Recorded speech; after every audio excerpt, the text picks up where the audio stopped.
Welcome to the Game Theory Podcast. This is another episode with your homies. Jeremiah. We are your homies. David, is it like a thing? Every time we start the show, you get a text message. It's actually not a text message. I am finding new secret compartments in my house and blowing them up with bombs. Yeah, awesome. I'm sure your landlord loves that. I just found 20 rupees, so my landlord can suck it. But it was in a box, so you thought it'd be treasure. Yeah, I thought it was going to be something awesome, like a heart piece. Your life is a lie. I hate that. I expected it like in, what was that? Why I have a hard time remembering? Oh, Skyward Sword. I always think about the sailcloth, and I always think it's some word around the sailcloth, but it's not. It's clearly Skyward Sword. It's Skyward Cloth. Sailward Cloth. Yeah, and I don't mind. Like, there's a chest there in town, and I'm like, of course this is going to be like 5 rubies. I'm in the starting zone. But like, if you're like deep in a dungeon and you just fought like a huge boss, and you're like, whoa, and then you get a chest, that better be a fucking gear is what that better be. No, not only is it 20 rupees, but also you're maxed out on rupees because life hates you. Yeah, it's worse when it's the huge like something. This one in Ocarina of Time a lot. Is that the one where you get run around with stupid bunny slippers and like sliding everywhere, and I find this one thing, and I'm like, yeah, I got this. You know, it's one of those like really like variable reinforcement things where you're off in the middle of nowhere just exploring the map, and you find a chest, and you're like, oh my god, the developers knew I'd do this. I love you, and you open it, and you got like 249 rupees or whatever, and then you get an orange one, and it goes 250, and you're like, god damn it, like that pisses me off so bad. I love that you call the hover boots the bunny slippers because I'm looking at a picture of them now. They do not look like bunnies. They've got their little metal boots with wings on them. Yeah, bunny slippers. Those exactly bunny slippers. It's like, did you ever, when you were playing Mario back in the day, did you ever have like older siblings or cousins or something called the Koopa Troopas ducks? No. Ducks? Yeah, everyone was like, yeah, jump on that duck. I'm like, what, the turtle with the wings? Yeah, he's a duck. These weird... Maybe that was just my circle of people. The raccoon suit, right? Like pretty much for everyone. I don't know. The Tanuki suit? Yeah. Because I didn't know what Tanuki was. I was a kid, and once I found out, I was scarred for life. Well, I read the instruction manual, my friend. I was quite the precise gamer. I didn't have an instruction manual. If I did, they threw it away like they did every other instruction manual back in the day. We didn't realize what kind of gold was in those things. Such great gold. I love to read those just because like I get so hyped for the game. If I couldn't play it, I would just like read the instruction manual. And yeah, that's what I do is on the way home from like renting a game or something. If the instruction manual was still in it, I'm like, oh, I'm reading this while my parents drive me home. I'm reading every page. Yeah. Oh man. Well, my headset's messing up a little bit. Okay. All right. Can you hear me? Yes. No, fuck, I can't hear you. Okay. Anyway, well, cool. So, how's your week been, man? Pretty good. I chaperoned a prom last night, so that was kind of fun. Nerd. I learned there that there's only been so many slow songs that they'll play at proms, and they were all invented before we were out of high school. Like, they're still playing the I don't want the world to see me because I don't think that they'll understand, and all those other songs that like we're back from our day. Still a thing. What the hell? Yeah. Oh, I wonder if slow songs don't sell on the like market anymore. Is that what's going on? I think they just have to like farm late '90s, early 2000 music for slow songs because all the other songs were modern. Like all the songs where the kids hop in a circle, which is like 80% of any given prom. Those were all fairly recent or remixes of like older songs, but it was all modern except for one Journey Don't Stop Believin', and like 3 or 4 slow songs from back when we went to prom, not together. I believe that genre is called untwerkable. I think slow songs. Untwerkable, yes. It's the songs you cannot twerk to. Anyway, well, cool. How was that? Was that awesome? Did you just stand there watching like young people dance? Isn't that illegal? Yeah, the venue was the venue had like a balcony around it, so I kind of circled around. I was like wearing it was Great Gatsby themes. I was all in my like old school Great Gatsby kind of suit, just kind of sitting around with like a glass, pretending it was a gin tonic, even though it was just water, and just trying to placebo effect myself into having a good time that way. I'm so drunk, y'all. Are you really? No, but I really want to be. No, but if I believe hard enough, it'll be true. Oh my gosh! So we were there for like 4 hours or something? Yeah, it was 7:30 to 11. Oh, that's horrible. Yeah. Huh. Were there any fights or anything? No, drama? It was pretty tame. Pretty good group of kids. It's kind of fun to see them like with smiles on their faces, you know, like having a good time, just being like overburdened by education. Yeah. Gross, man. Oh. It's like seeing them in their natural habitat. Out in the wild. Yeah. Well, that's fun. Anything else noteworthy? No, that's pretty much my week. Mine has been, pretty unnoteworthy too. Been raining like crazy here, and in Mississippi, where you're like almost like sea level, it's just water, standing water everywhere. It's like a bog. I live in a bog. Just cesspools with like so many mosquitoes like breeding there. Oh, I hate it. I do not care. Getting back into running though. Yeah, actually, I broke my toe at jiu-jitsu, so nope, no, I'm not getting. I haven't been running at all, but just like CrossFit and freaking jiu-jitsu beating me up. This is my running total so far at jiu-jitsu, being bad at it. I have broken a toe. I got knee in the chin so hard that I split open and just bled everywhere. It was just dripping on the mat. I still got it for the viewers, but you can barely see it. That was from Monday. And then I got bruises for days. There's one like right here. Like those are fingers. That's where somebody grabbed me with fingers. They grabbed my skin with fingers. They're trying to grab my gi, and they grabbed my skin and just pulled and threw me by my skin bicep, my bicep skin. It's crazy. And then I got kicked in the nose so hard I almost passed out. Almost got knocked out. Why would you? Well, you keep going back though. You're like a battered spouse. Jiu-jitsu. I just love it. It's so fun, man. I wonder if there's any of our listeners who do jiu-jitsu. They'll understand. It's awesome. My new gi's in the background over there. But just pretty much that. And I just turned in my last final. I'm trying to schedule my defense, so it's a nice time to be alive right now. But lots of gaming. You will officially have your master's. Yeah, and then like a year later I'll have my PhD. I just waited so long to finish this thing because it's, I don't know, aversive. It sucks. Yep. But anyway, that's pretty much the week. But this has been a big week for gaming in general. So we can talk about that in the news section. All right, let's go to news.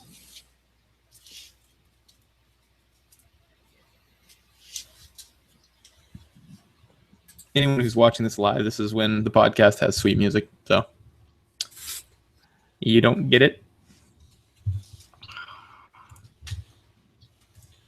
The fuck? Oh my god. I'm downloading something. Stop downloading. I find your piracy disturbing. No, it's straight up bought it on Steam. A long time ago. I guess I bought BioShock Infinite, like the Burial at Sea thing. I never played it. Didn't know I'd bought it. Okay. That should fix it. All right. All right, welcome back to the news section. Sorry my voice was all robot-y and shitty at the beginning. That happens because Mississippi internet is bad, but it also happens when you're downloading stuff in the background, which I was. I was downloading BioShock Infinite, the expansion that I never played. Did you ever play that, the Burial at Sea, episode 1 and 2? No, I didn't really. I felt like that was a good place to leave BioShock when it ended, and so I didn't really feel like I needed to get the downloadable content.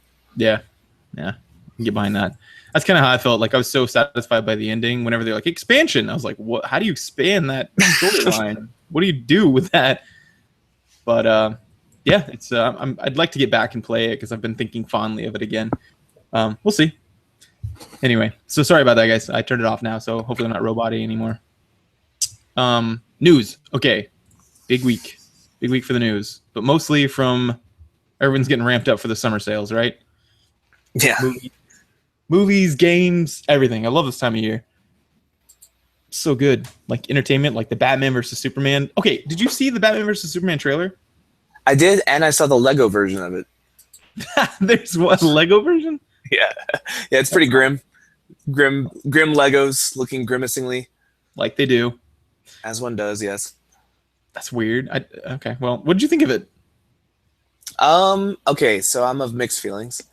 I like the grittiness of people like talking about, oh no, there's this guy who's invincible. What do we do with that? Because that's a question people should ask. You know, if like a savior comes out of the sky and wants nothing in return but to protect you, you should be a little skeptical, maybe a little nervous, Yeah. especially if he's invincible and can't be stopped. He's an alien. Like, Yeah, yeah. So I like that they're addressing those concerns. I like the look of it. I know gritty is kind of becoming overdone at this point, but you kind of have to be gritty if you're doing something that's inspired by that comic. You know, who did that comic? Frank Miller. Yeah. Yeah. Anything you're doing from Frank Miller's got to look a little gritty. And so overall, I'm pretty excited. I really hate Ben Affleck just because he's such a turd in real life. Yeah. So it's gonna be hard for me to accept him as Bruce Wayne. Like he looks cool, like he's got the Batman look, but I'm just gonna always picture that interview where he's like, "That's just gross. That's racist." Every time I see him as Batman, it's gonna really spoil it. Yeah, that's exactly what I was gonna say about it. We haven't talked about this beforehand, but I watched it and I was just like, "Dude, yes." First of all, erection, right? First, just get that right out of the gate, because it was awesome. Like Zack Snyder in general, I tend to love aesthetics. I like things that look beautiful or look different. And I love the aesthetic erection. Yeah, so don't worry, babe. It's purely aesthetic. What I say whenever I get one about a girl or something.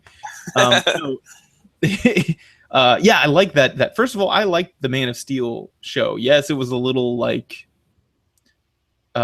shallow, I guess, but visually it was cool, and it took Superman a place where he usually hits people only as he has to. You know, like there's the infamous one where I can't remember which superhero was, but he hit someone in the jaw to knock him out, and it just hit, it stopped basically. It went bam, like just stopped in its tracks, and then he pulled it back and he goes, "Oh," and he said, "Oh, you're one of us. Now I can hit you a little harder." And then he nails him, and the guy goes flying. Right? He only hits people as hard as he has to. So when General Zod came, it was like, oh shit! Like you finally get to see him go crazy, like with what's that Doomsday? Like with Doomsday, when he finally was like, "Oh, we're going all out now." I love that. So I actually enjoyed it. I thought it was a little meh. The beginning was awesome. I like Zack Snyder in general, so I don't know. I'm okay with it, but I can't get over the fact that Ben Affleck is like, I feel the same way whenever I saw him. He's like sitting in his back cave and he's being contemplative. I don't know how to say that word, but doing that, he's thinking. He's kind of rubbing his chin and he's like staring at his computer, and you could tell like he acts well and he looks cool. He looks like he could be a billionaire because he fucking is in real life, right? Right. And everything was awesome. Like, I was like, classic. It's got a little bit of gray in his hair, and I was like, that's exactly how I imagined it. Whenever you read things like Nightfall, I don't know if you've read Batman Nightfall with John Paul River, or whoever it was, I can't remember his name, who took on the new mantle for a while when Batman got his back broken. That's exactly how I imagined it. I was like, oh, so cool, but fuck, he's a douche. I don't like Ben Affleck. He does some cool things, but as soon as I saw that interview about Islamophobia, quote unquote, I can't. He talks over the guy. He doesn't listen to logic, and he shouts down people. He thinks what he has to say is more important than like two scholars sitting right next to him have to say. I don't know. He's and I know that shouldn't like the art should be separate from like what goes into it, right? Like you could be a horrible neo-Nazi and still make something beautiful artistically, right? And like I should be able to appreciate it for what it is, right? I should be able to appreciate it for what it is, but it's really hard not to let that ruin it for me. Yeah. I mean, yeah. It's just like whenever you find out that, damn, what was I feel like there was a scandal with an actor recently, and it turns out he was a shitbag. Well, like Walt Disney was kind of like anti-Semitic, like sexist. He was kind of a douche by our standards today. Yeah. But I could still watch Fantasia and be like, that's really nice. It's really beautiful. Yeah, that's a good point. Because it really is ad hominem fallacy. Kind of. Yeah, but maybe it's something about seeing actually Ben Affleck's face and voice. It's like harder to separate it, because it really is hard for me not to picture him sitting in that little smug, douchey interview, just talking over everybody. And he's the worst. And I've got a problem in general with. I like that actors use their what they've got, right? Their fame. Do whatever you can with what you've got. Their platform. Yeah. And if you're given like extremely good looks, like Kim Kardashian, like she didn't do anything with her platform. Fucking do something, right? Like maybe she gives to charity, but that's not what she's known for.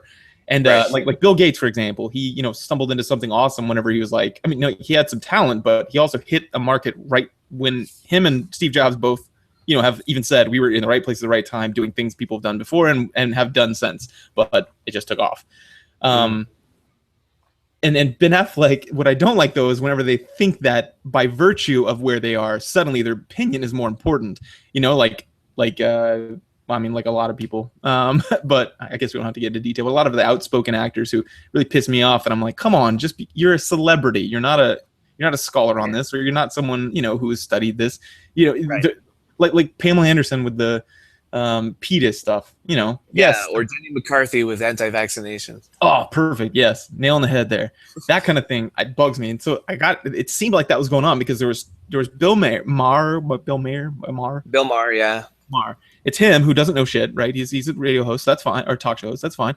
But he brought on two scholars of like Islam basically that were going to argue against him, and then he brought Sam Harris on his side, who's kind of he's a scholar, he's a neuroscientist and also has a degree in philosophy, so he knows some shit, and it's what he does as a profession, walk around and research things and talk about them.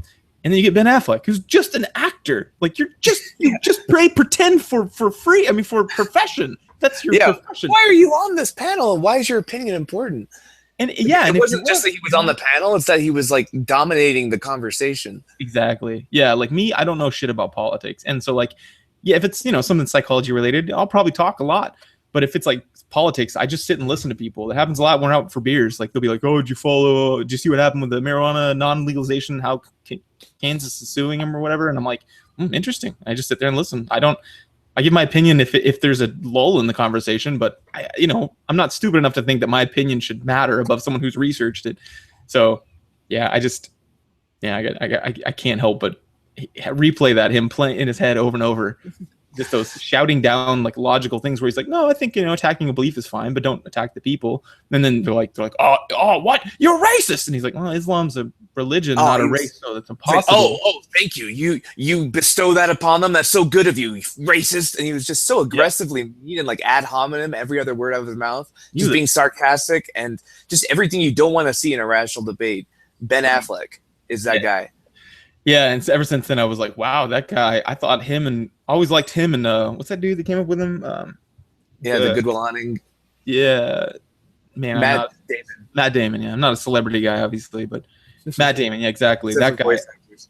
They were buddies, and like Matt Damon went on to be awesome and do awesome things. And I always thought that Ben Affleck didn't do so well, but then apparently recently he's done well. And then this, I just feel like that tanked his career for me. Not that matters. He's still a billionaire and he gets whatever he wants, but still, my opinion. Yeah, he gets to be Batman. I want to be Batman, dude. But anyway, so just want to get your thoughts on that. Not a game, but that and Star Wars Battlefront have been the two things that have blown up all over my Facebook and Twitter and everything. Yeah, and Star Wars: The Force Awakens new teaser came out. Oh yeah, I don't watch that, so I don't. I refuse to watch trailers and teasers, but except for the Batman one. Yeah, because I mean, what it's let's just be honest about what we're watching there. Like, no one gives a shit about the plot, right? It's not going to be good, probably. Maybe it will, but I don't expect. Whenever I read the comic of this, right, I didn't give a shit about the plot. Like, I wanted to see Batman fight Superman. I don't care if it's a CG thing on the internet, YouTube, or if it's a big screen with a plot behind it where I'm eating popcorn. I want to see them punch each other and see what happens. So, yeah, superheroes versus superheroes. So this one, I will watch all the trailers. I don't give a shit. But things I care about, like the Star Wars one or the new Avengers, I haven't watched any of the Avengers. Age of Ultron, I don't want to. It's coming out soon. Oh, man. I gotta watch that. But I hear Marvel's got really hands-on with this one. They're really sort of limiting Joss Whedon creatively, which should work out well. Really? Yeah, they're doing a lot more hands-on, like not giving him the free range he once enjoyed. Why? They just really feel strongly about this movie, I guess.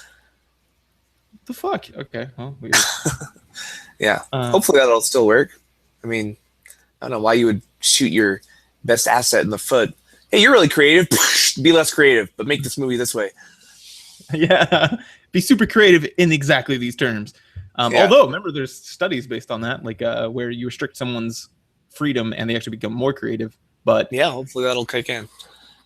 Yeah, although, like, if I don't know. Yeah, thinking outside the box is what's so cool about him. A Western in space, Firefly is what made him popular, right? Besides Buffy, which was also weird as shit. Like the things they did. Also, like toys coming to life, right? Like he wrote Toy Story. That's very unusual. He did? Yeah. What the fuck? He did? Watch Toy Story. The very first thing will say screenplay, Joss Whedon. I did not know that. Wow, that's incredible.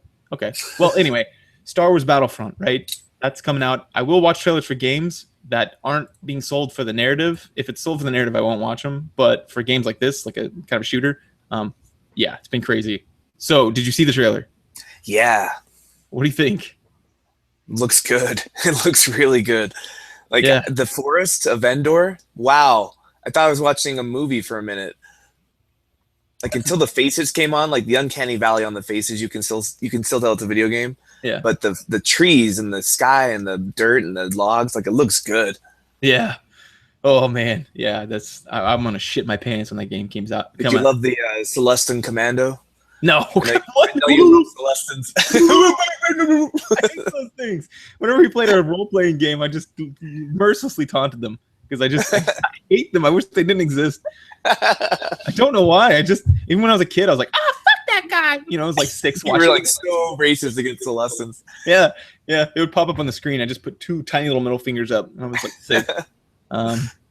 No, like all the other weird aliens, like the weird alien with like the butt, like the ball sack coming out of his chin that's in the cantina. You're fine with that, but when a Celestin shows up, fuck that guy. Or the one that beeps, he's like me, and he has a little straw inside of the cantina. Yeah. Mos Eisley, yeah, I didn't care. That guy was fine. And then the weird slug with the crazy like slide head. Head looks like a slide. I didn't give a shit. Yeah, the as soon as I saw that guy with the big ears and jowls, and I just set some racist thing off in me, or I guess alien or species thing off in me. Spacist. You're racist against space races. And I was just so jealous that like he got to sit in the cockpit whenever Lando was flying the Millennium Falcon and I didn't. And I was just like, oh, fuck that guy. He looked at his stupid little face. And it's just he had moisture all over his jowls. Just fuck that guy. Anyway, yeah. I thought of you when I saw that Celestin Commando. I was like, Jeremiah's going to aim for that guy. He's going to play Empire just to shoot that guy. Yeah, dude, I will. And I'll give like a sniper and just whoever plays that race, I'll let everyone else run by. It's just Camp Celestins. I mean, yeah, I'll be a bounty hunter where I just tell the Empire I'll just take out Celestins. And they're like, well, like, what about our one-man Celestin genocide?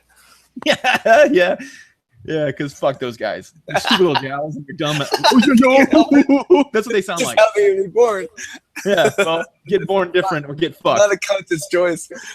Yeah, you're dead. I'll be the Boba Fett of Celestians. I will kill them all. Or Celestians, I should say. Anyway, trailer looks awesome. There will be a single player that you can play offline, which is awesome. So I'm excited about. And second, and this one's kind of big, I think, is there's going to be female stormtroopers. Whoa, that's breaking canon. Yeah, weird, right? I wonder if people are going to lose their shit about this. Well, people always lose their shit about things when they're fans. Good point. I mean, because I don't. The headset doesn't work. But, okay, so I'll try a different pair of headphones. Apparently, I'm echoing a little bit, so I'm gonna dig that part while I'm word vomiting on you. The Empire is known. I thought there was 2 thematic things about it that are being violated there. One was they are not inclusive, right? They just our way, or you get crushed underneath their heel. Yeah, no Celestins allowed. Yeah, there aren't. Yeah, and there's no alien, no Wookiees, nothing, right? They would enslave Wookiees. So they were supposed to be this sort of an idea of a supremacist, right? Idea like, you all dress alike. A regime. It's supposed to be a chauvinistic, human-centric regime. Yeah. And they're dicks and douches. So it would make sense if that's probably why there were no women, besides just the fact that at the time in the army there were no women. Yeah, to be fair, there were only like 2 women in the whole movies. Like it's like Leia and Mon Mothma. So yeah, sure enough. Not like the rebels were that inclusive either. True, yeah, but I guess if they remade it, I would expect that they would still say all males. Yeah, when you see like the new stuff, like the Star Wars: The Old Republic, like you see a lot more female characters. Yeah, but with that said, I'm actually fine with this. How do you feel? Yeah, I don't care. I'm not. They're not clones anymore, right? So you don't have to keep them all like Boba Fett looking dudes. Yeah. Like at this point in the storyline, the clones are all really old and kind of retiring. So They're just conscripting people. Why not conscript some females so they can fight? I mean, anyone can shoot a blaster. It's not like you have to do X number of upper body strength to shoot a carbine. Yeah, I could see it from like the point of view of like kind of like how the Russians did, where not that the Russians are sexist, maybe they are, I don't know, but remember how they conscripted women only because they needed people. Yeah. So I could see that if they pitched it that angle, but I hate to like think of them as like, oh, it's the empire, and it's let's be fair, let's be fair to everyone and have women in and people of all races. Man positions is different, right? Like they'll put women in stormtrooper outfits, but maybe they won't have any generals that are women, because that is part of the empire, is just being super douchey and like sexist.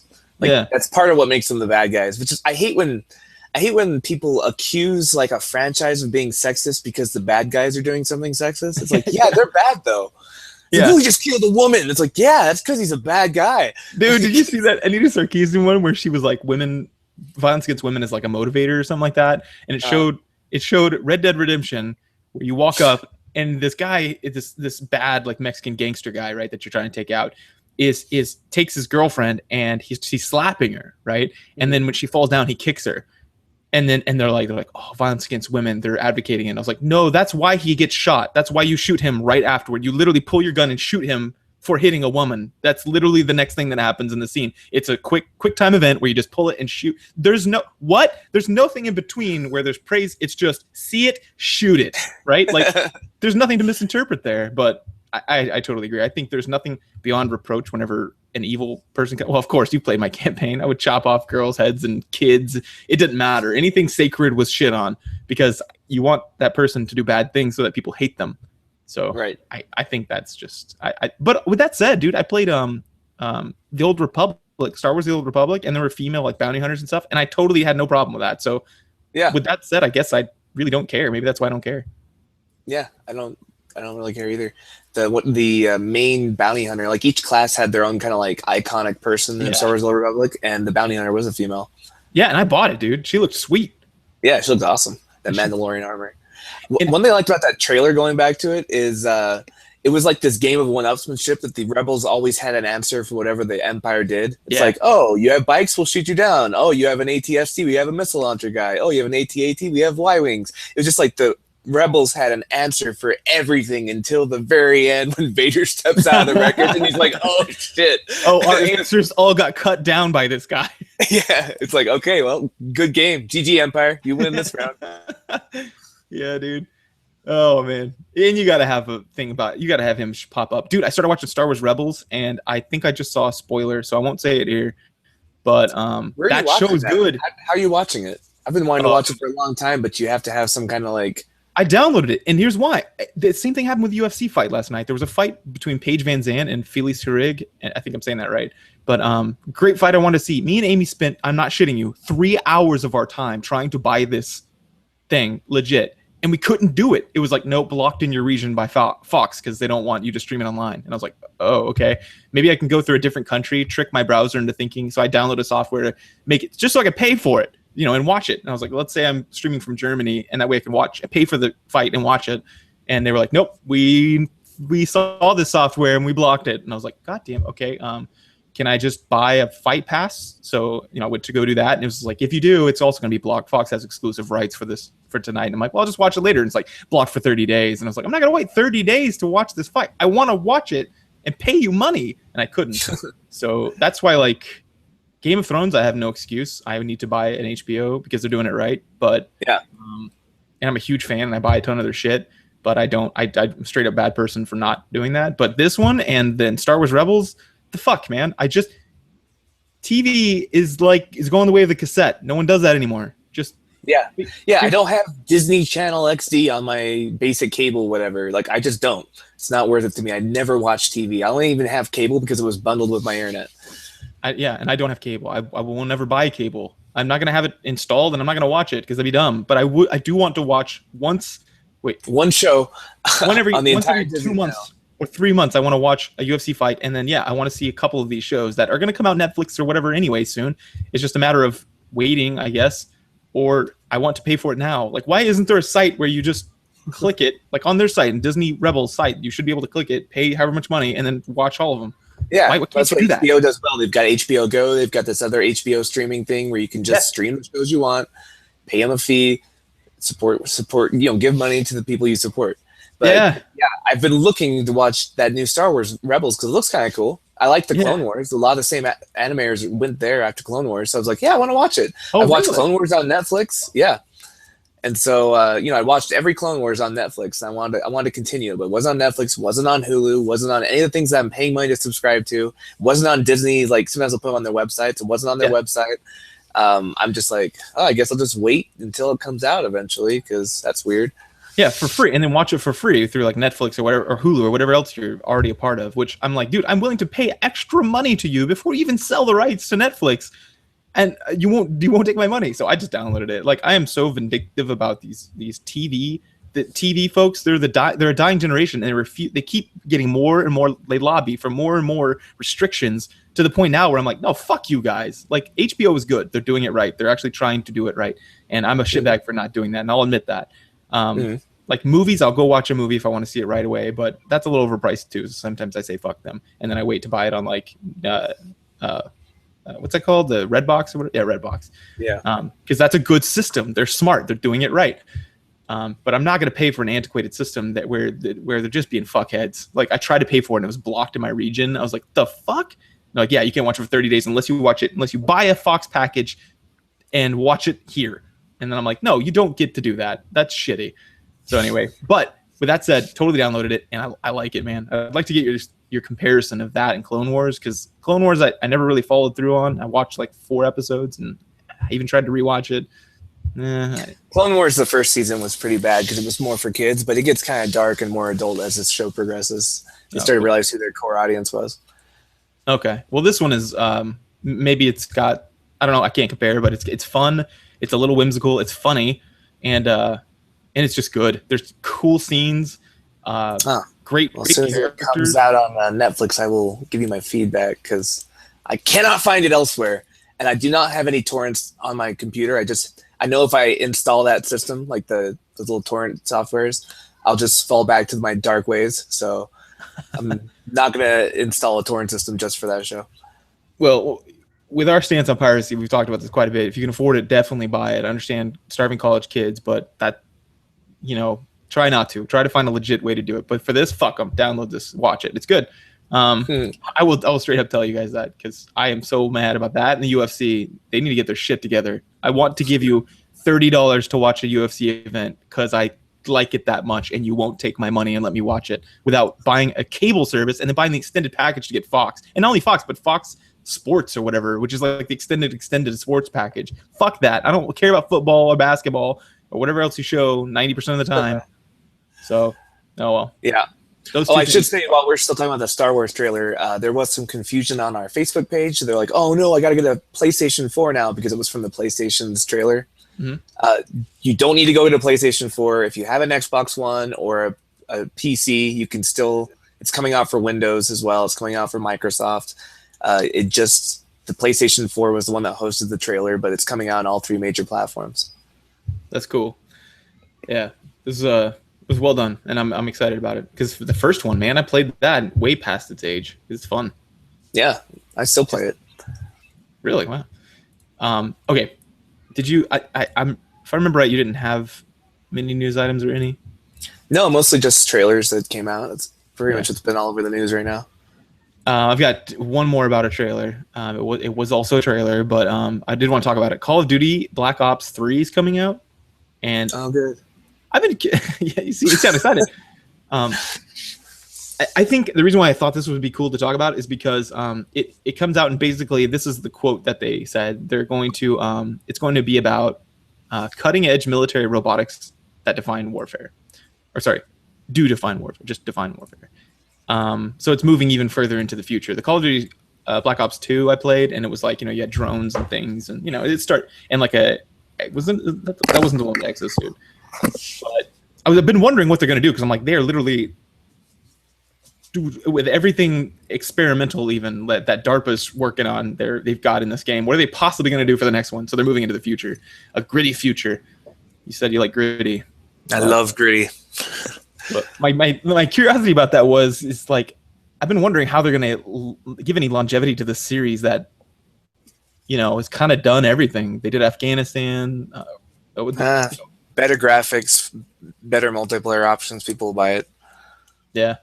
So now we've kind of got it. I didn't. They're just doing even further in the future where it's mostly about robots and stuff. So, good move. Drone Strike Wars. Yeah, I'm not gonna play it, but I don't know. I like tech stuff, but there's something just fun about like the World War II type feel where it's just so gritty. Yeah, it's just you and a Garand, and you get lost from your unit, you're fucked. There's no compasses, there's no GPS, you can't phone it in, you're fucked. And like, there's something cool about that aesthetic. Although I love that's why we have French fries. They had no idea where they were. They're like, I guess we're in France. French fries. It's like, you're in Belgium still, but okay. Really? Like, yeah, that's what they named them. That's why they named them French fries. The Belgian soldier or the American soldiers were on the Belgian side of like the French-speaking side of Belgium. They're like, oh yeah, you want some frites? And they're like, frites? We're calling them French fries because you speak French. We're in France. We don't have any good maps or compasses right now. We're a little stranded. Wow. Oh well, you're welcome, world. French fries is America. You're welcome for misnaming the food. It's basically all we contribute to that. We're so awesome. I love America. So that's something they're going to be doing. It's supposed to be coming out in let me get a time for you guys so I don't screw this up. The reveal is planned for April 26th. More about it. There's a trailer on it. You can go watch it. It's pretty. There's nothing to it. It's just like it's a teaser where it's just like playing these quotes of like, dystopia kind of, and slowly turns into the 3 of the Call of Duty Black Ops 3. Yay! One quick one, dude. You buy amiibos, right? I do. There's now an amiibo for Five Nights at Freddy's. 2 of those creatures. Oh no! Yeah, dude. Terrifying. I know, dude. Why are they buying these for kids? But it's great. It took off, so it's just now it's kind of they're making a movie. They're making a full length action movie about it, or probably like a horror movie, but live action. What the hell? I don't get it. I don't get this game. I played the game. I don't know. Some of the kids were playing it in the senior lounge, and I watched them, and I was like, seems like it could be scary, I guess, but I don't have the patience to sit around and listen to voicemails. I think it's almost like clowns. Like either you find them creepy or you don't. Like I just don't. But one of my close friends, Bobby, does. He hates them. Like I remember we were walking through the store one time, went down the pasta aisle. As soon as we turned the corner, there was a clown down there.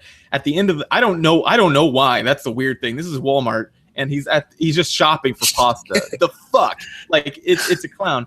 But we turned the corner. I was like, oh, it's a clown, and I just thought that's pretty weird. And Bobby goes, nope, and just turned around and walked off.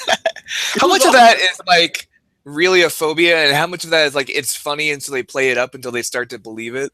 Yeah. Like I had a kid like, no, I can't look at clowns. No, and I'm like, okay, real funny. He's like, no, I seriously can't. Like I wonder if that just started off as a joke, and then he just started getting afraid of clowns because he kept reacting that way. Well, no, it is a real thing. It's one of the most common phobias. It's weird, or most common tertiary phobias besides acrophobia, herpetophobia, whatever. So snakes, scared of heights, and dogs is another really current one. But the clowns was like before you knew that clowns were a thing. Like it's not like spiders where there's an instinctive like revulsion to them.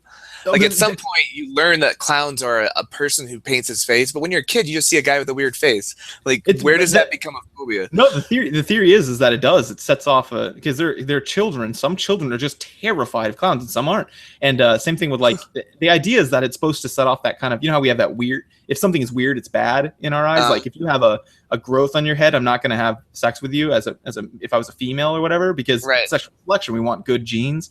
And so the idea is that it sets that off somehow in some people it doesn't. It's just like a weird evolutionary thing. That's the current theory that I'm familiar with. My theory is people saw Stephen King's It when they were kids, and it just fucked up a whole generation. Because you never hear about clown phobias pre-It. Oh, you do? No, they do. In the 50s, even they talk about behaviorism stuff. So I don't know, David. I don't get it. I just can't wrap my head around it. I know it's weird, man. But I think this is like that because I had a friend, Jimmy Holloway, who watched one of these trailers, for Five Nights at Freddy, and he's like, "That's creepy as fuck, man." And I was like, "Is it?" He's like, "Look at that weird automaton." I was like, "I'm not." Yeah, it's just a robot in a bunny suit. Yeah, and it's a robot. It's scary because it's a robot, and robots are trying to kill you. But I don't see why it's more scary because he's wearing a bunny costume. Yeah, I don't. To me, it ruins it. Like it's almost like it was like if I don't know, someone in an Easter, like if Pikachu tried to kill me, I just couldn't take it serious. I'd be like, I can't buy into this. But Yeah. some people they hate it. Anyway, it became popular. Whatever. There's an amiibo, so if that's your thing, go get it, man. It's coming out or just came out. But Did you see that Fractured Space is free to play this weekend? And if you buy it, it's like in the alpha stage. But if you get it this weekend off of Steam, then you get to keep it for free. oh, I saw that. Yeah, I didn't download it. Did you? I'm not really into capital ship space combat, but Yeah. that figured that was more your thing. No, I don't like capital ship space combat. I think it's cool. I like watching people do it, but I don't like playing it. Okay, well, it just kind of ties into my like alpha rant where it's like, yes, thank you, we will test out your game and you will give us a copy for free for helping you do that. That's fun. Yeah, they're doing it right. Good job. Although we had some developer insight on that. There's I think it's I know the counter arguments from that, but I get a little salty when you ask me to pay $50 for a game that's not done. Yeah, especially because we've been burned so many times. Like Thief, that happened to me. They didn't even finish it, man. Like it's the ending is like, what the fuck? It's clearly has nothing to do with the rest of the game. And I love Thief. I still think it was worth playing, and I will fight for it. But the ending, I can't. There's nothing to defend. It sucked. It was awful. I didn't even get to the ending. I definitely lost interest in that game before we got even close to it. Yeah, that's unfortunate. I like the gameplay. But anyway, lastly, Firefly Online. There's if anyone's excited about that, any brown coats out there, they have confirmed that they're bringing on Malcolm Reynolds, a certain Nathan Fillion, to be on the game. So he's going to be voicing things, which is fun. But that's it. The rest of it was just trailers for days, man, for movies, for games. It's that time of year. It's the happiest time for the hype. It's exciting because people are going to, or they're getting people excited because here in about 2 weeks, there's going to be a huge exodus of students looking for things to do in summer. So yeah, perfect time to advertise. Enough time to collect your money. Start asking mommy and daddy, depending on your age. Graduation presents. Oh yeah, that's a good idea. Yeah, and then people just bored people, and then parents who want their kids to not be all up in their shit all day, just buy them a game. Yep. That's what my mom did. She's like, "You play this game, you fucking spaz." And back then, there was like no way to there was no video game advertising market really. So she would just bought me Moon Command one time. I was like, "This game is awesome." 5 minutes later, I was like, "Fuck this game." I was done with it. But that's why she liked RPGs, and maybe that's why I got into them. Yeah, keep you occupied. Exactly, occupido. But anyway, all right. Well, I guess we can, if we're done there, we can talk about that gaming or our gaming experiences.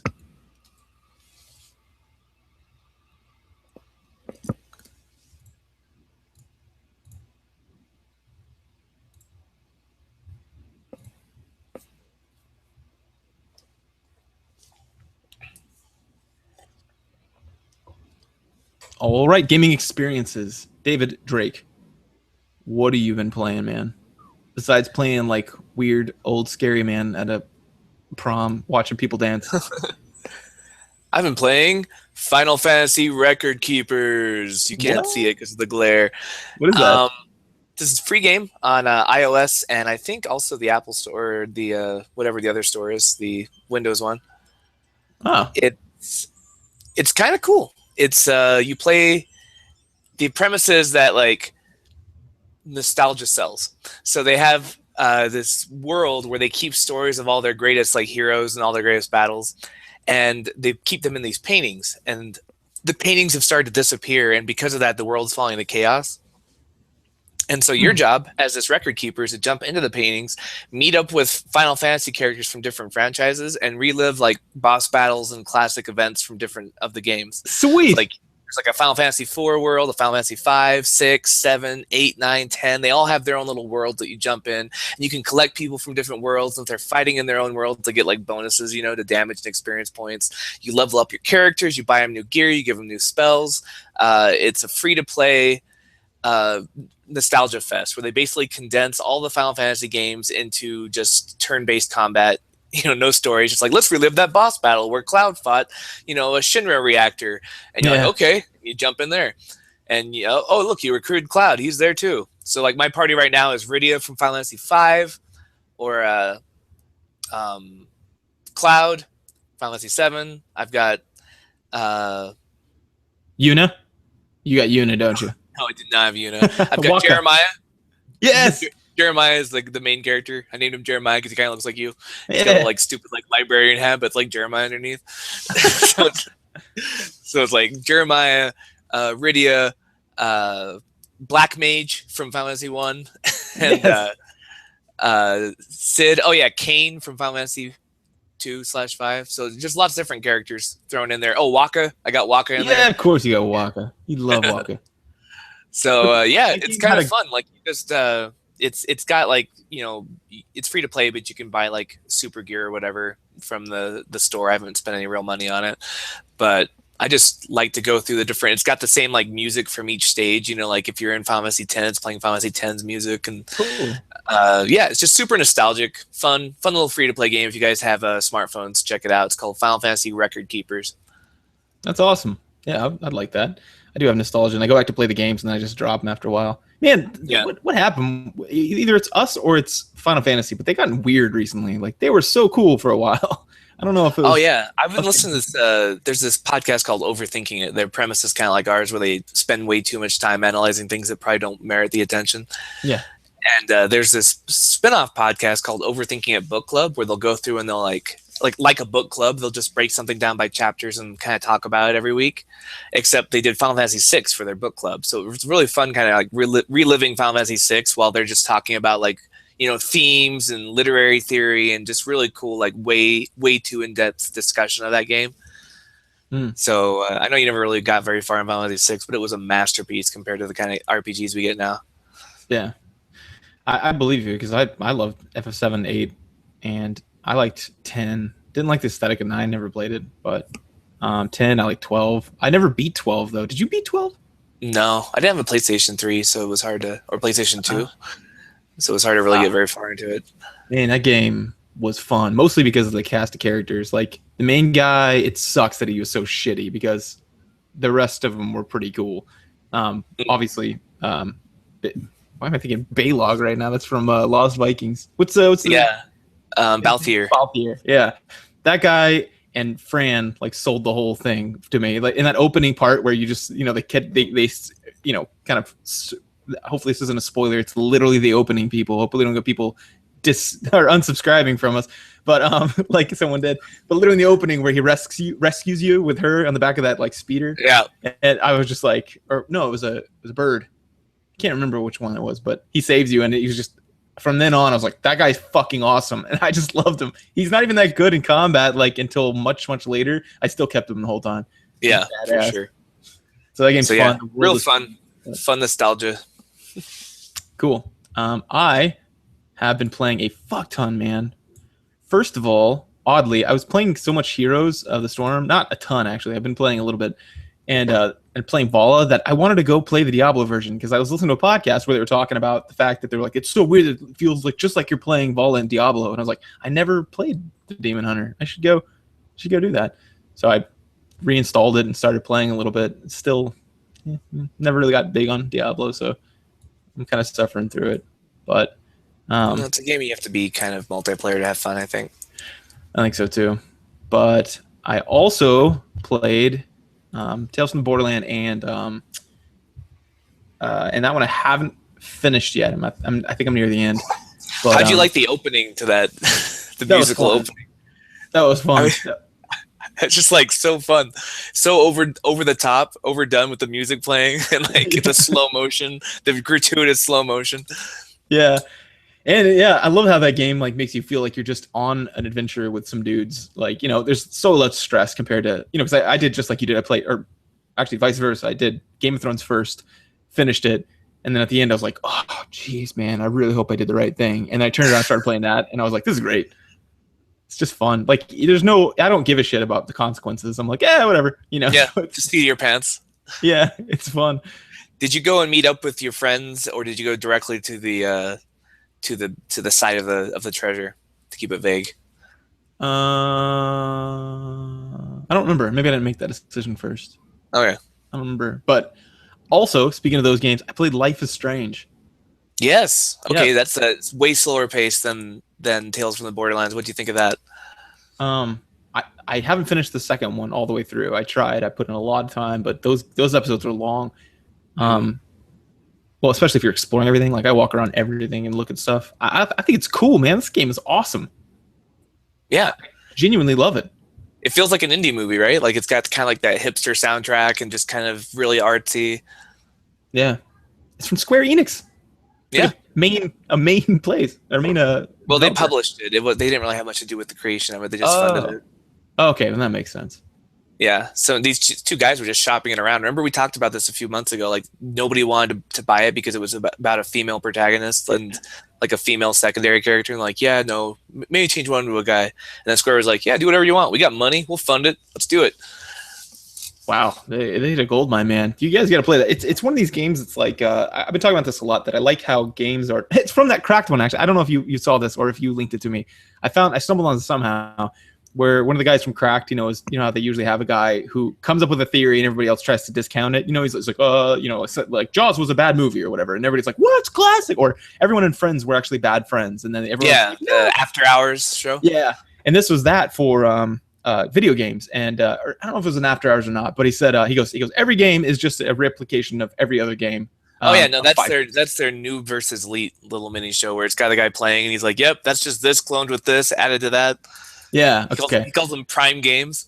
Yeah, the primes. Yeah, the Prime evils. No, in there he was talking about the different kinds of games, but I like this game because it's not that. Like he mentioned that there are a few that break the mold, and he likes that, but he wants more people to do that. I feel the same way. Like I think Child of Light kind of broke the mold. In its essence, it's kind of a platformer, but I disagree. I think it's less about the platforming. In fact, it's very little to do with platforming, and more to do with the RPG. It's hard to be a platformer when you can fly forever. Kind of ruins the point of platforming. And like even though it was called a platformer RPG, I think really the RPG was the funnest or the most fun part, but really it was less than that. It was an experience. I would log in to experience it, right? Mm-hmm. And that's how this game is, yeah. Life's strange. I just there'll be times where I'm just sitting back like this and watching it because I'm not, it's kind of not a game, but it's like it's an experience because you get the time thing. Yeah, they talk about that in the trailer. Time travel puzzles. Yeah, and you get the kind of it brings up awesome philosophical questions. Like, let's say you do something in time, and then you go, and she'll question herself afterwards. She'll be like, "You make a decision, right? One or the other," and you're like, "Oh man, I guess I'm gonna do this." And then she'll go, "Man," and she'll kind of think about it. She'll be like, "I wonder if I should have done that differently," And you get a chance to undo it. But the funny thing is, it kind of teaches you acceptance, and like because if you go back and do the other choice, she'll start second guessing that too. And it's like there is no choice because it kind of simulates how in Telltale games, other kinds of games like that, sometimes you'll be like, I don't like that. I'm gonna reload my last save and try it again, and it's kind of cheating, right? But this game encourages it. It's like, yeah, do it, but there's no good answer, so exactly. You're still gonna feel unsatisfied if you take the road not traveled. That's what I love about it. Like, because you're still going to be, that's what I love about it, because people who are depressed or worriers, typically, this is one of the biggest things I encounter in therapy is that, they think, what if? And I'm like, it doesn't matter. Like you're going to think what if no matter what you do. You could be the president of the United States and living the dream. You're going to be like, what should I have done differently with Putin when I talk to him or whatever, right? Like, it doesn't matter how awesome you are in life. You're going to have what ifs. It's not the content. It's not your job. It's not the fact that you don't have enough money. It's not the fact that, maybe your kids are not developing well. It doesn't matter. You're a worrier. It's the process, right? There are perfectly happy people in your situation. It's just that you need to unlearn this process. And so I love that in this because it kind of teaches you that like, yeah, I'm worrying a little bit, but it doesn't matter. I would have worried anyway. And I love the fact that like it makes you question those things and sort of like, right. Yeah, it's just, oh man, it's just cool. And it's a little mystery too, trying to figure out what's going on. And yeah, it's definitely good. worth checking out. I highly recommend it. It's $15 for that much content, voice acted and little mechanic and like puzzles. 5 episodes. Yeah, eventually when they all come out. If you like a narrative game, so who would be the target audience? So people who like narrative games. Yeah, I actually recommend this game. Somebody on our Facebook group he just finished The Last of Us, and he wanted another game that kind of had that kind of feeling. It's a really story-driven game that's kind of methodical and slow-paced. And I think he recommended BioShock Infinite, but he thought it was too fast. It's just too much shooting and running around. Yeah. So I recommended the Life is Strange, because it's very slow, methodical. Like there's no zombies, there's no combat, but it's the same idea of just kind of like working your way through a really fulfilling story. Yeah, and but I think if you like The Last of Us, it's a game you would enjoy, unless you only liked it because there were zombies. It's a good question. We could probably go to like the Amazon store or whatever, and it says customers who looked at this. Netflix recommendations. Yeah. Customers who did this. They need to have like a Dateflix, like where it just compares what kind of movie someone likes and says, you know what? You both hate The Big Bang Theory and you both like Community. Like that and a profile picture, and I'm ready for a blind date. That knowledge alone. That's actually brilliant. Someone can make a lot of money off that because online dating increases every year from the data I've seen. Mm-hmm. So that'd be good. And then people love TV as a medium. TV shows are way outpacing movies now. So yeah, and it gives you something to talk about right away, like a common interest. Like, oh, dude, you love this show too? I love it. Let's talk about that on our date. Oh, that's awesome. Someone make a lot of money. Yeah, there you go. Donate a library. Name it after me. That's all I ask. Yeah. So I played that game. Really fun, man. I'm loving it, and I find myself wanting to play it again, which is good. Good. Yeah. What about you? Anything else? Yeah. For my birthday, my brother sent me a game for my 3DS called Final Fantasy Theatrics, or Theatrical Curtain Call or something. Theatrhythm Curtain Call Final Fantasy. Weird. It's got a long name, but the premise is it's a rhythm game. You take the stylus on the, there's different ways you can play. I use the stylus and the joystick, and you like tap the thing with the music, but it's got the music from all of Squaresoft's libraries. So it's got Chrono Trigger and Final Fantasy and Secret of Mana songs playing, and you're going through these boss battles or these journeys, going through dungeons, and like each fight is like you have different party members from different.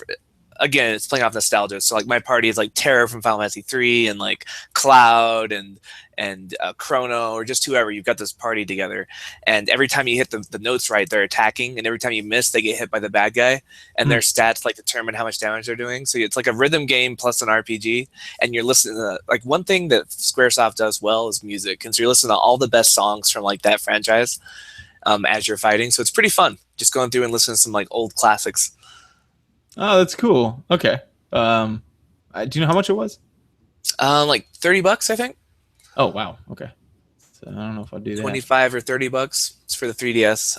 It's got a lot of content, which is, it's pretty cheap for a 3DS game. They usually go a little higher than that. Cool.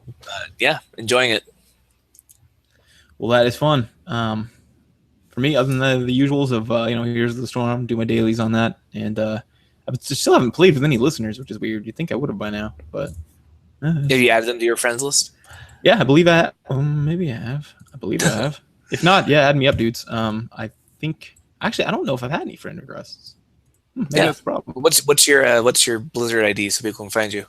Oh, I am Solo 163136. Hold on, let me double check that before I blast that on this wax, y'all. I think that's like cool talk for my recording stuff. Let me see. Hold on, dudes. I gotta find it. So while you're looking for that, I'll tell you about the last game I played this week. It's another game I got for my birthday, Donkey Kong Country Tropical Freeze for the Wii U. Yeah. I saw it on a list of like the most difficult platformers that are still fun. So I thought I'd check it out, and it's hard. It's not just hard platforming, but there's like lots of secret stuff. Like you have to go back and like collect. So my completionist side is like going back and replaying levels and stuff, trying to find the things I missed the first time through. But it's pretty fun. It's satisfying. It's really solid platform action. It's got really good music. It's a Donkey Kong Country franchise is want to do. So I'm having fun with it. Yeah, I got such good reviews. It's so weird. I remember playing Donkey Kong Country, and I remember loving it, but I don't remember why. And all I remember is like the childish kind of silliness in it. The graphics were amazing for the Super Nintendo. It was the first kind of like 3D modeling they had, and the music was really good. And it's just solid platforming. Like I don't really care about monkeys and jumping around on Kremlins or whatever, but it's a fun game. Yeah, that's kind of what people are saying about it. It's weird. And my battle tag is Solo with the little number 1713. 1713. Solo number 1713. So add Solo if you want to play Here's a Storm with him. I don't really play that often, or I'd put mine up there too. I just play to get my dailies and sometimes with my friends, but Solo's on there a lot. Yeah, I do love myself some Here's a Storm. I'll pretty much, if I'm available, if you ask, I'll probably just jump in and play with you. Even if you're just learning, man, we could play some co-op, some bots and things. But anyway, finally I played. Where's my nostalgia this week? I played Frozen Thrones, the World Warcraft game. I saw. I was playing Arthas. I've been on this Arthas kick. In Here's the Storm. Arthas and Vol have been almost all have been playing the last like 2 weeks because tank or then like people are just bad tanking in MOBAs. I think in general they do dumb shit like just run in without their team, and you're like, "What are you doing?" And I or they'll just like run away while you're trying to like fight. They're just like, "Oh, bro, I'm out," and I'm like, "No, stay there. You're at full life. Where are you going?" And then they just leave you to die. Oh, the particular one that made me switch was this. Okay. So I know not everyone plays MOBAs, but you can get behind this. You know the Holy Trinity, right? Like you got a tank, you got DPS, and you got healers. Yeah. I'm a healer, and I'm running, and I just saved our tank. He's running away, and he's at full health because I full healed him, right? I'm running away, and I'm like, hey, and then Nova pops out. Nova's got this ability where she got something called triple tap. It locks in on you and blasts 3 huge pulses, and it will kill you if you're anywhere within half of a life, and it follows you across the map. You got to get someone between you and them, or a building between you and them. So if you're out in the open, you're fucked. If you're half the health below, or just turning killer. Well, that happened, and I was like, oh, no problem. My tank's right next to me. I'm literally like we're clipping into each other because we're that close. And she pops out of the shadows and like right next to me, and I'm like, oh, well, this will be easy. He could turn around and stun her because he hasn't used a stun yet. Nope, keeps running. He's all fat too because he's in avatar mode. It's Muradin. He's like, don't, this big old thing. He's just oblivious right next to me after I saved his ass. And all of a sudden she pops out and it takes a charge up. It's like, boo! It makes huge noise so everyone knows it's coming. They designed it that way. Yeah, there's like a line on you. Like you can see the beat. Yeah, it's huge. It's meant to be amazingly obvious. She has this huge muzzle flare on it that like looks like a warp in. It's so obvious, and they did that on purpose so that you didn't just get sniped without being able to be helped. And so all of a sudden it goes, Boo! And he's like, Dop, just running right next to me, and I'm like, oh, and I start pinging him, and I ping myself, and then I'm pinging her because I don't have time to type. I'm clicking as madly trying to get him between him because he can take all 3 shots. He could take like 6 of those triple taps. He's Muradin in avatar form, right? So I was like, please help. Yeah, I was like, please help. Ping. And he's like, no. Not only does he not help, I turn into a wolf and start running because like you can mount up, which as a wolf you run faster. And I try to get in front of him. He jumps over me. Dwarf tossed over me, landed into safety on the other side of a wall, and I died right in front of him. I rarely rage in games, right? Like I was never the guy to break the computer, break the controller, anything. But this one, I lost it. I jumped out of my seat and I go, what in the actual fuck? And like, I'm laughing because I'm so angry. I'm like, this fucking guy. Oh my God. After saving him, he dove so deep without the team. And I come out of nowhere, hero mode. I'm like, it's wolf time, bitch. I mount up and I'm running across the map. This guy's dying fast. All of a sudden, he pops his ultimate, his avatar, right? He's self-healing himself. He dumps everything he's got to try to save himself because he realizes at some point that maybe that's a bad idea to play 1v5 as a tank. And I save his ass out of nowhere. I'm like, hold on. I heal. I throw a slowing totem. I give him a little shield. And I'm like, you're welcome. And he's like, I'm still kind of in the shit. And I'm like, super, super, super heal. And then he fucking lets me die. I can't believe it. So I just switched to Arthas. And all that led me to being nostalgic and try to play Frozen Throne. So long story short. That's the one where you start off super high level. On every mission, you lose a level because Sylvanas has got that poison in you. I think so. Yeah. Yeah. Yes. Yeah. Mm-hmm. I played a multiplayer match, like 2 of them, just for funsies, and then I started playing the single player and quit pretty soon because it's just so old. I just can't do it. But still love myself some Arthas. He's fun. Anyway, yeah. So long story short, played a little Frozen Throne. Will not be playing again. Anyway, cool. Well, that's all the games I played. What about you? Yeah, that sums it up for me. Been cool. On my phone, Final Fantasy Record Keeper, and Final Fantasy on my... Oh, Mewtwo came out on Smash Brothers. Been playing with that. Oh, how is that? Oh, it's fun. I downloaded him on my 3DS and my Wii U, and it's just fun to be Mewtwo again. Like I'm still not very good with him. He's too lightweight. Like he's so lightweight, he just goes flying whenever he gets hit, and he doesn't do a lot of damage to make up for that, like the other lightweight characters do. So I don't know if he's very good, but it's fun to see him back. Welcome back, Mewtwo. Cool. All right. Good. And they're bringing back Lucas as the next DLC. Like they're starting to do more DLC for Smash Brothers, so new characters and such. So it's kind of interesting.